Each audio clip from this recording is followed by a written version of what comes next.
I stared at the empty chair across our dining table, the untouched plate of pasta growing cold. Another night, another excuse from Grant about a late meeting. The house felt cavernous around me, my footsteps echoing off the hardwood floors as I cleaned up yet another dinner for one. 10 years. A decade of memories hung on these walls, but lately they felt more like museum pieces than living moments. I remembered when we first moved in. Grant had carried me across the threshold, both of us laughing so hard we nearly toppled over. Now I couldn't remember the last time I'd heard him really laugh. My phone buzzed. A text from Grant, "Don't wait up. Major client presentation tomorrow." I didn't bother responding. What was the point? The words would just join the graveyard of our digital conversations, short, practical, devoid of warmth. The morning routine had become a well-choreographed dance of avoidance. Grant would be dressed and gone before I fully woke up, his side of the bed already cold. The only evidence of his presence, a coffee mug in the sink, his lingering cologne in the bathroom. I kept myself busy with church events, throwing myself into organizing bake sales and charity drives. The other women praised my dedication, but they didn't know I was just filling hours, trying to drown out the silence of my home. Mrs. Henderson from the prayer group called me a pillar of the community. If only she knew how hollow this pillar felt inside. Last week I tried to schedule a simple dinner date. Grant checked his calendar right there in front of me, scrolling through endless meetings and deadlines. "Maybe next month," he'd said, not even looking up. I watched him retreat to his home office, door closing with a soft click that felt like thunder. Our conversations had devolved into household logistics, bills, repairs, schedules, the infrastructure of a marriage without its heart. Sometimes I caught myself talking to the empty rooms, just to hear a human voice bounce off the walls. The worst part. Grant didn't seem to notice anything was wrong. He moved through our life like a ghost, present but not really there. When I tried to talk about us, he'd nod along while checking emails on his phone, offering vague reassurances that felt like band-aids on a broken bone. I walked through our bedroom, running my fingers along his suits hanging in the closet. Perfectly pressed, perfectly aligned, perfectly empty. Just like our marriage. The man who once wrote me love notes now only left post-its about mortgage payments and car maintenance. 10 years ago we had dreams. We talked about traveling, starting a family, building a life full of adventure and joy. Now I sat alone in our immaculate kitchen, surrounded by all the trappings of success but starving for connection. The house that was supposed to be our haven had become my beautiful prison. And Grant? He'd become my absent warden. The rain pounded against my windshield as I coasted to a stop, my old sedan sputtering its last breath in front of Miller's Auto Repair. Just my luck. Grant wouldn't even notice. He'd been holed up in his office since dawn, buried in another financial report.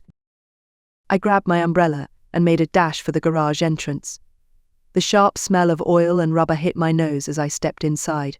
Music played from an old radio somewhere in the back, competing with the rhythmic tapping of rain on the metal roof. A deep voice called out from beneath a lifted truck, "Be right with you." I stood there, water dripping from my coat onto the concrete floor, taking in the organized chaos of tools and parts.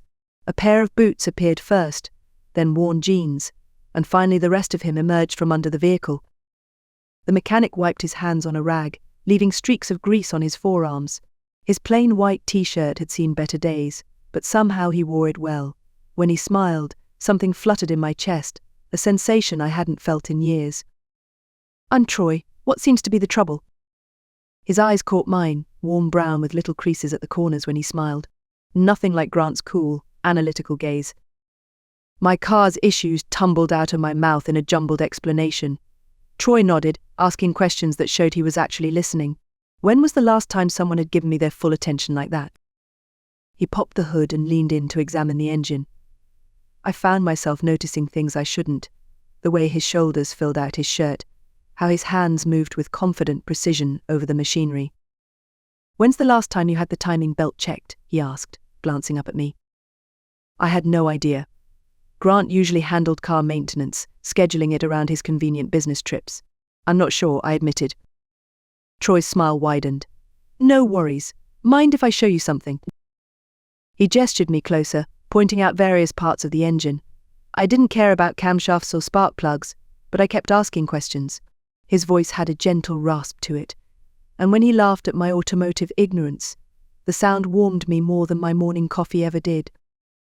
Looks like you'll need to leave it here for a few hours, he said finally. I can give you a call when it's ready. I found myself writing down my number slower than necessary, aware of his presence just inches away. Our fingers brushed when I handed him the paper, and that small contact sent electricity through my skin. I guess I should call a cab, I said, but made no move toward the phone. It's still pouring.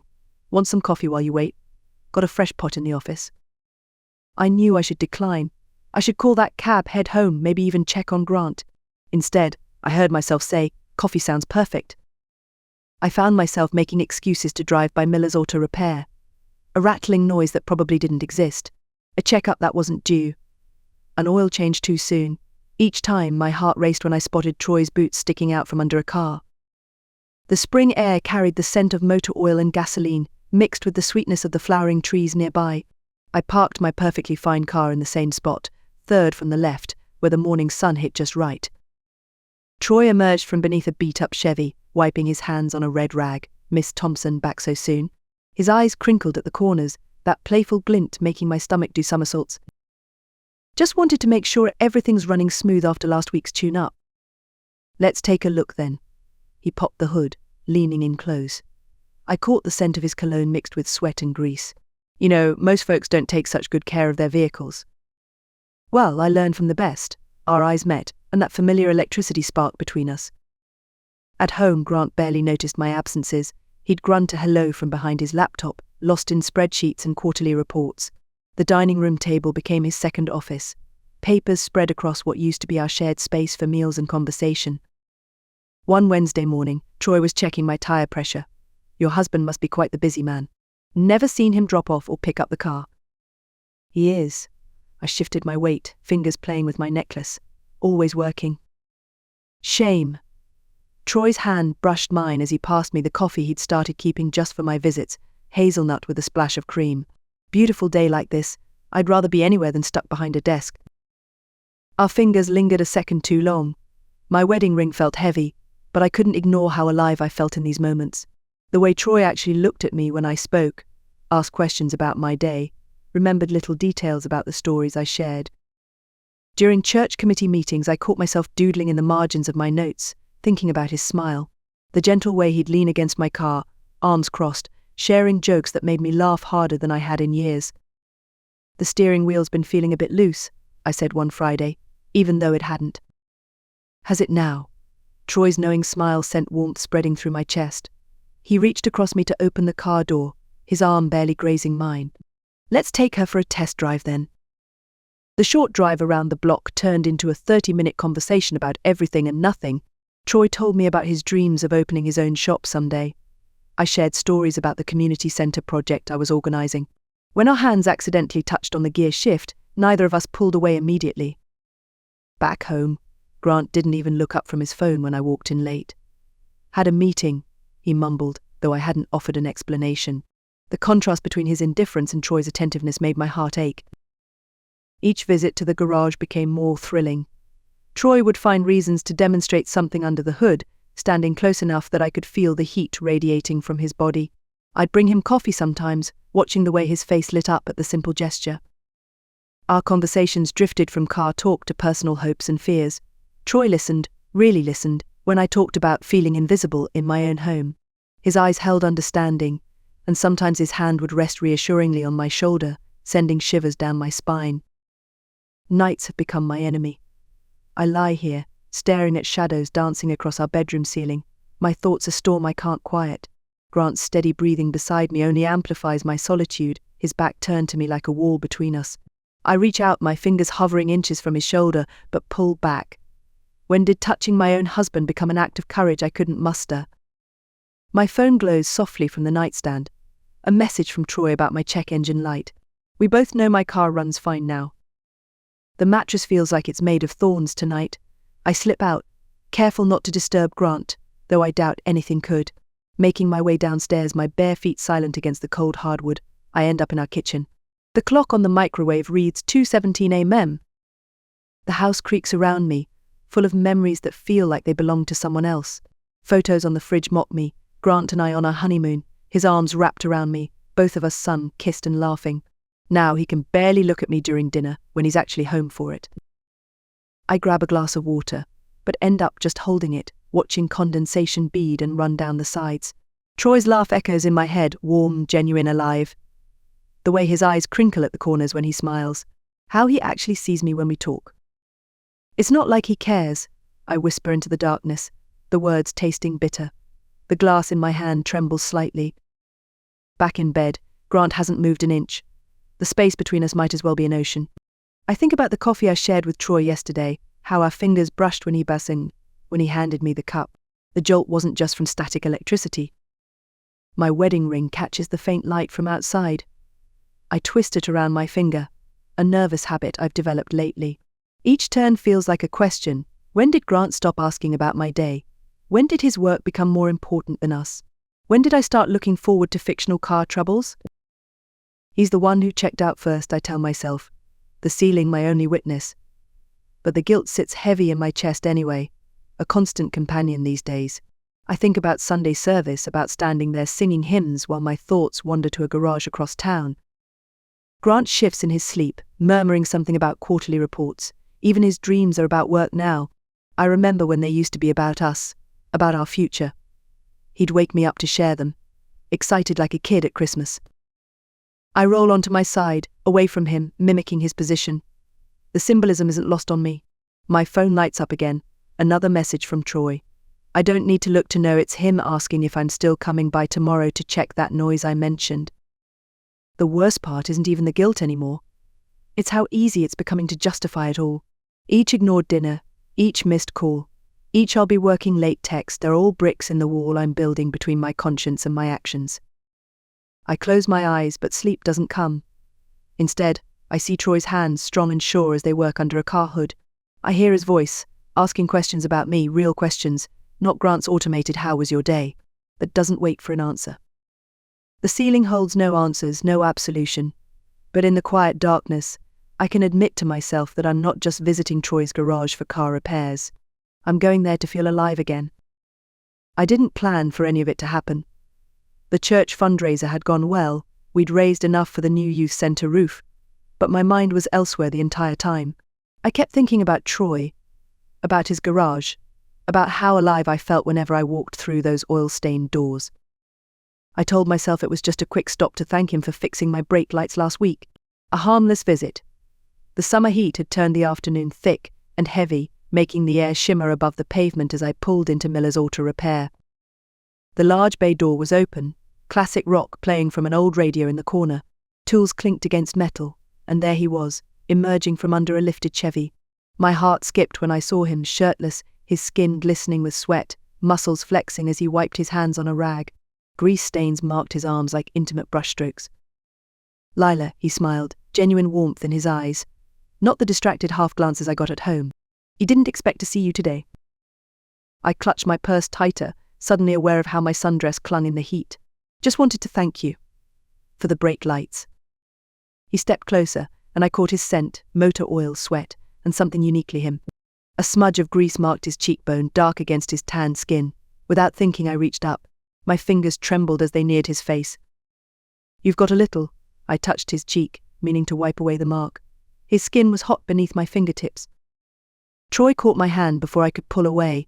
His palm was rough, calloused from years of mechanical work. Our eyes met, and the garage around us seemed to fade away. His thumb traced circles on my wrist, sending electric shivers up my arm. My wedding ring felt heavy, accusatory. But when Troy's other hand found my waist, drawing me closer, I didn't resist. He guided me backward, into the shadows of the storage room behind the main garage. Tools lined the walls and the air was cooler here, raising goosebumps on my arms. "We shouldn't," I whispered, even as my hands found his bare shoulders. "Tell me to stop." His breath was warm against my ear. I couldn't. God help me, I didn't want to.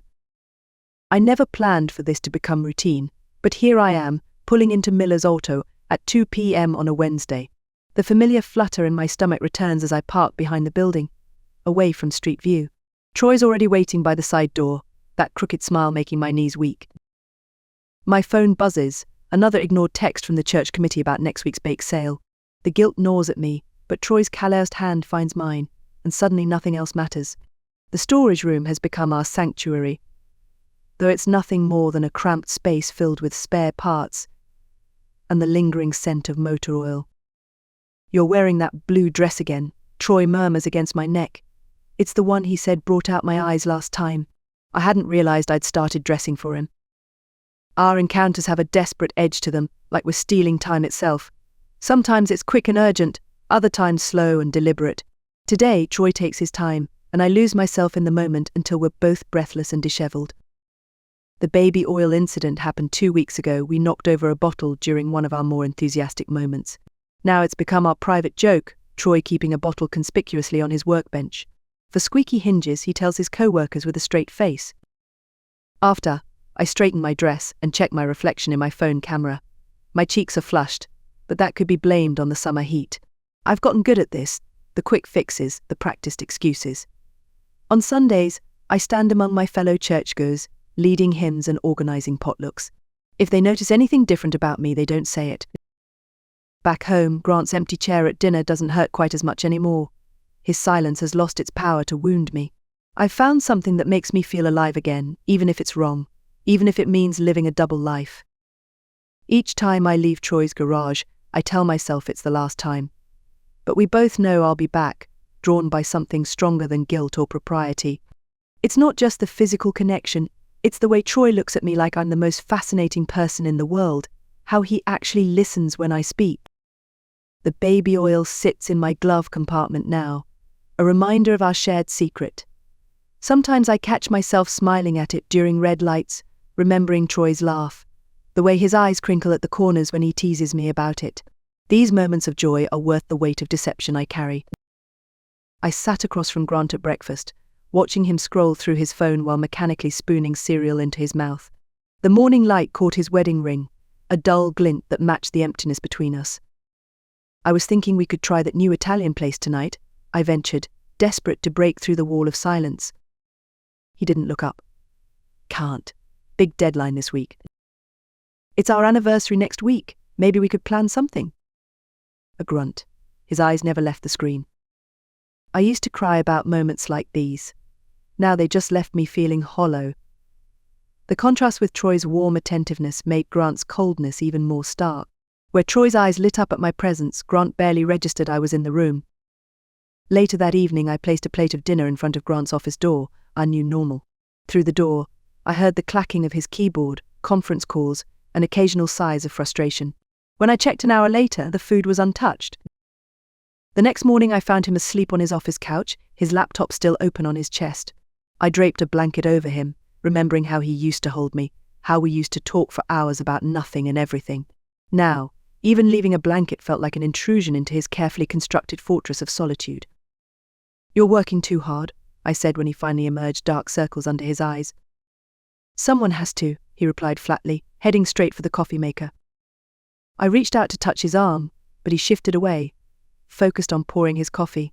The gesture wasn't dramatic or cruel, just absent, like I was a piece of furniture he was automatically avoiding. The distance grew wider with each passing day. When I mentioned redecorating the living room, he responded with a non-committal "whatever you think best." When I tried to tell him about my day, he nodded at appropriate intervals while checking his email. Every attempt at connection met the same wall of indifference. Even our weekend routines had dissolved into parallel lives. Grant spent Saturdays in his office, emerging only for coffee refills. I'd watch him pass by, wanting to scream, to shake him, to make him see me. But the man who once couldn't keep his hands off me now moved through our house. Like a ghost, his presence marked only by empty coffee cups and the distant sound of typing. The worst part wasn't the silence or the distance, it was the way he seemed completely unbothered by it all. My absences, my distraction, my changing moods, none of it registered.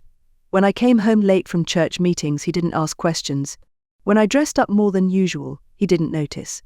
His emotional abandonment had become so complete that even my pulling away didn't cause a ripple in his carefully ordered world. I noticed Grant's demeanor changing. His usual detached presence turned into something else, a coldness tinged with an edge I couldn't quite place. The way he watched me from across rooms made my skin prickle. When my phone buzzed with messages from Troy, Grant's eyes would flick to the screen before I could swipe them away. One evening I came home late from meeting Troy at the garage. The smell of motor oil and sweat clung to my clothes despite my best efforts to mask it with perfume. Grant sat at the kitchen table, methodically going through a stack of papers. How was the fundraiser planning? His voice carried an unusual weight. My stomach twisted. Good. We're making progress on the summer event. He nodded slowly, eyes never leaving the documents. I noticed credit card statements spread across the table, but hurried upstairs before he could ask more questions.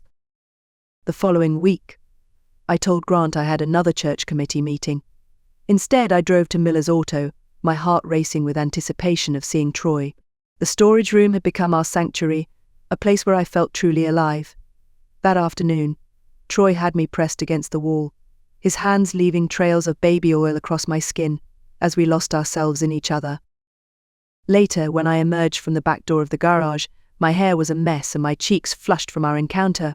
Troy followed me out, shirtless and playful. His laugh echoed in the empty lot as he pulled me close for one last kiss. His oily hand slid around my waist, leaving a telltale shimmer on my blouse. The tension at home grew unbearable. Grant's silence took on a different quality, no longer just distracted, but deliberately cold. Something in his eyes made me wonder if he knew. The guilt churned in my stomach, but I couldn't bring myself to confess. When the annual cinema night in the park approached, I helped organize it through the church as usual.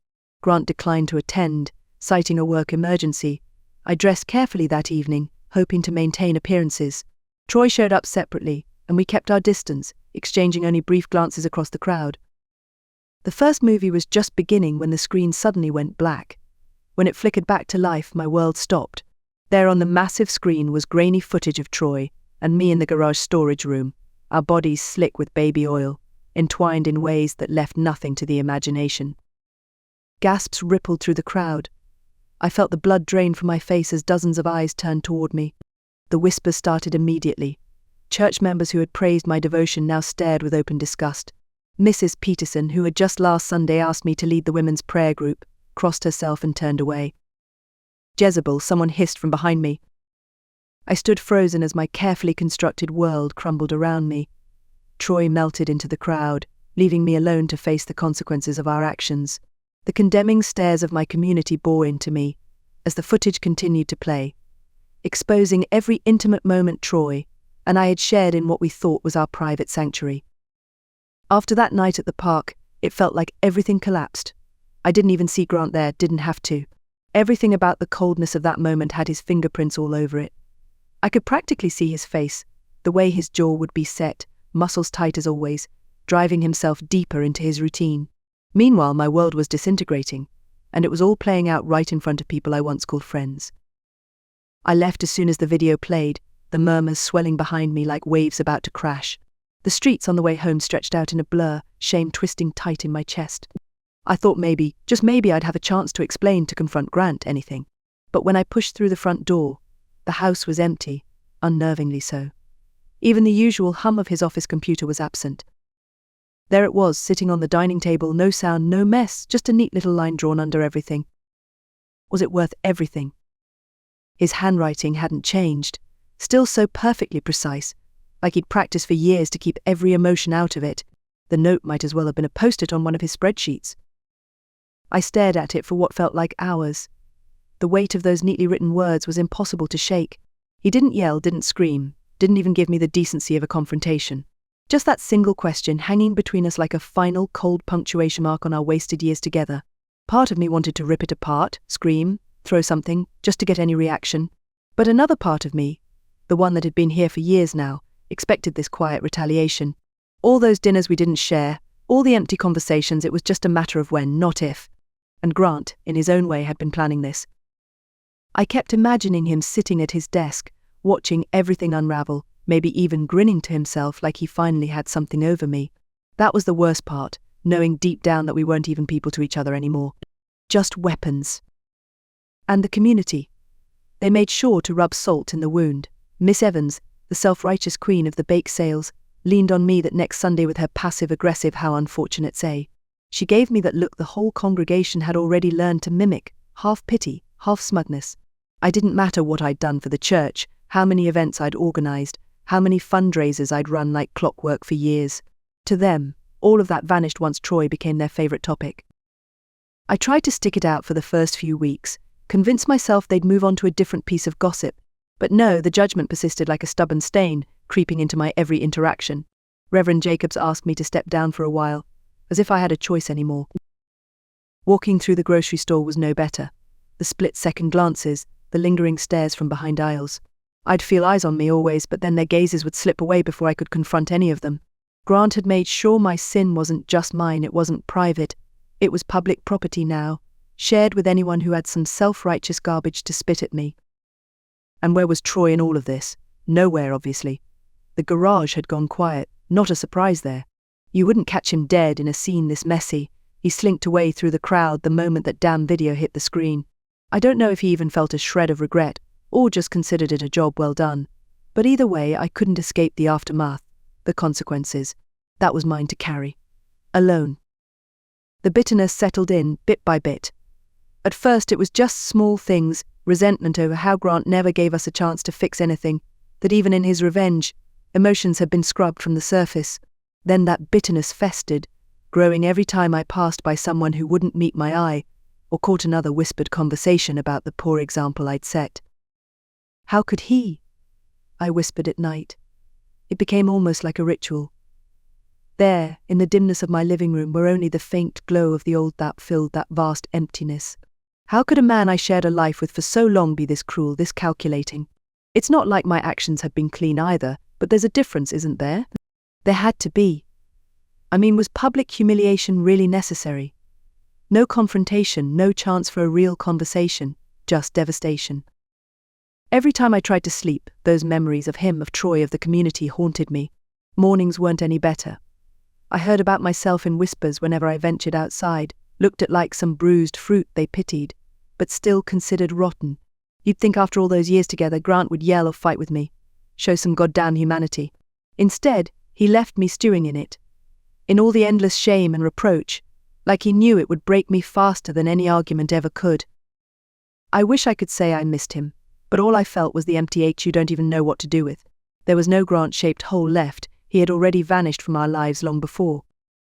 Eventually, sitting there night after night, I started to wonder if I'd ever stop resenting them. Resent him. All those people I'd been kind to, who hadn't thought twice before throwing me under the wheels at the first hint of dirt. But mostly I couldn't shake the sense of betrayal from Grant.